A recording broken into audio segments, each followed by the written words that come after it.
नमस्कार। आज के इस गंभीर और अहम एक्सप्लेनर में हम एक बहुत ही परेशान करने वाली घटना का विश्लेषण करने वाले हैं।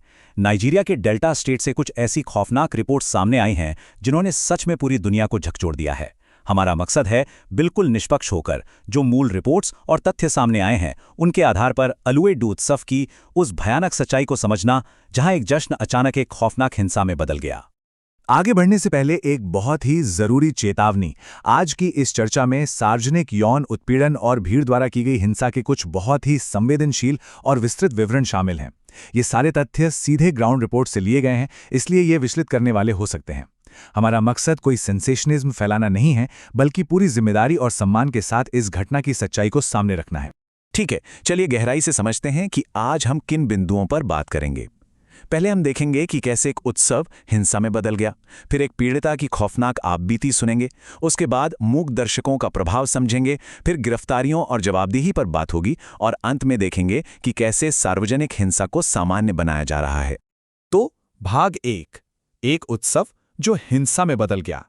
ये घटना इस साल मार्च में ओरामुडू समुदाय में घटी थी। अब जरा इन दोनों पहलुओं के बीच के अंतर को समझिए। एक तरफ अलुएडो उत्सव को पारंपरिक रूप से बहुत ही पवित्र माना जाता है, जिसमें प्रार्थनाएं, आशीर्वाद और मुख्य रूप से फर्टिलिटी यानी प्रजनन क्षमता का जश्न मनाया जाता है। लेकिन असलियत एकदम डरावनी थी। रिपोर्ट्स के मुताबिक ये आयोजन एक बुरे सपने में बदल गया, जिसे कई लोगों ने सचमुच एक रेप फेस्टिवल तक कह डाला। खुलेआम महिलाओं का पीछा किया गया, उनके कपड़े फाड़े गए और सरेआम सार्वजनिक जगहों पर यौन उत्पीड़न किया गया।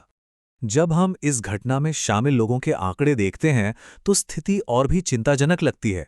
पीड़ितों में मुख्य रूप से पास के ही एक विश्वविद्यालय की कई महिला छात्राएं थीं।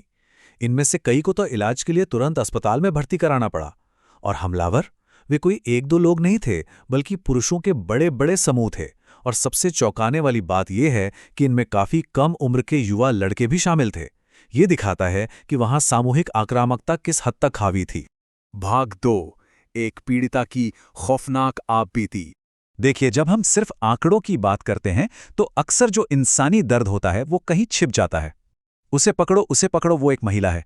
ये सिर्फ एक वाक्य नहीं है, बल्कि उस पल की दहशत का एकदम जीता जागता सबूत है। जब एक छात्रा मोटरसाइकिल से उस इलाके में पहुंची तो भीड़ ने सिर्फ ये देखकर उसे निशाना बनाया कि वो एक महिला है। सोचिए, उनका लक्ष्य कोई आपसी दुश्मनी नहीं थी, बस उसका एक महिला होना ही उनके लिए काफी था। रोजमेरी नाम की एक पीड़ित ने जो अपनी आंखों देखी सच्चाई बताई है, वो रोंगटे खड़े कर देने वाली है। उनके मुताबिक भीड़ उन पर बिल्कुल मधुमक्खियों की तरह टूट पड़ी।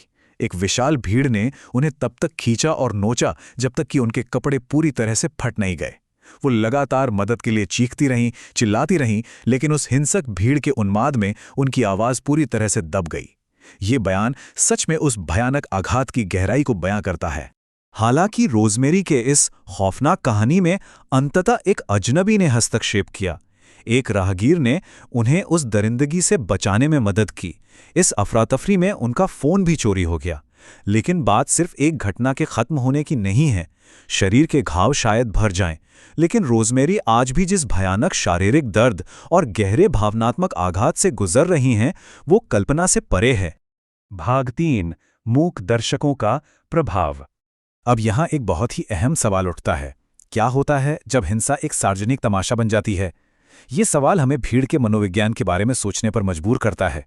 जब इतनी बड़ी तादाद में लोग दिन दहाड़े इस तरह का अपराध कर रहे हों और उससे भी ज्यादा लोग बस खड़े होकर तमाशा देख रहे हों, तो आखिर समाज की सामूहिक अंतरात्मा कहाँ चली जाती है?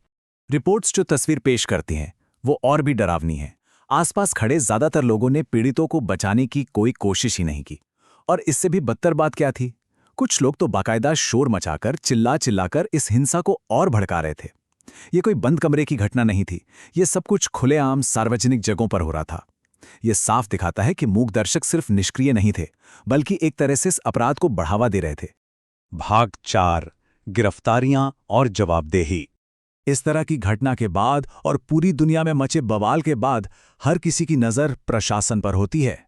डेल्टा स्टेट पुलिस ने इस मामले में कार्रवाई करते हुए कई संदिग्धों को गिरफ्तार किया है, जिनमें कम से कम 4 युवक शामिल हैं। इसके साथ ही एक स्थानीय समुदाय के नेता को भी हिरासत में लिया गया है। पुलिस कमिश्नर आइना अदेसोला ने तुरंत एक्शन लेते हुए पकड़े गए संदिग्धों को सीधे स्टेट क्रिमिनल इन्वेस्टिगेशन डिपार्टमेंट को सौंपने का आदेश दिया है। वहीं पुलिस प्रवक्ता ब्राइट एडाफे ने साफ तौर पर वादा किया है कि इस मामले में शामिल हर एक व्यक्ति पर सख्त से सख्त कानूनी कार्रवाई की जाएगी।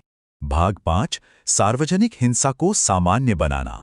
तो सबसे महत्वपूर्ण बिंदु यह है कि इस घटना का हमारे समाज पर क्या असर पड़ता है। जेंडर राइट्स एडवोकेट रीता आइके का यह बयान बहुत कुछ कहता है।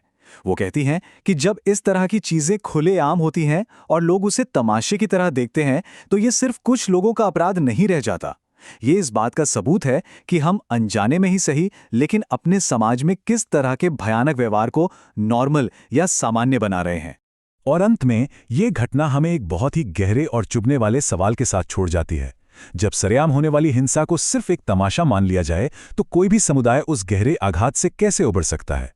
और सबसे जरूरी बात, इस क्रूरता को सामान्य होने से रोकने के लिए हमारे पूरे सिस्टम और समाज की मानसिकता में क्या बदलाव आने चाहिए। यह सचमुच जवाबदेही और सामाजिक बदलाव से जुड़ा एक ऐसा सवाल है जिस पर हम सबको गंभीरता से सोचने की जरूरत है। इस एक्सप्लेनर में हमारे साथ जुड़ने के लिए धन्यवाद।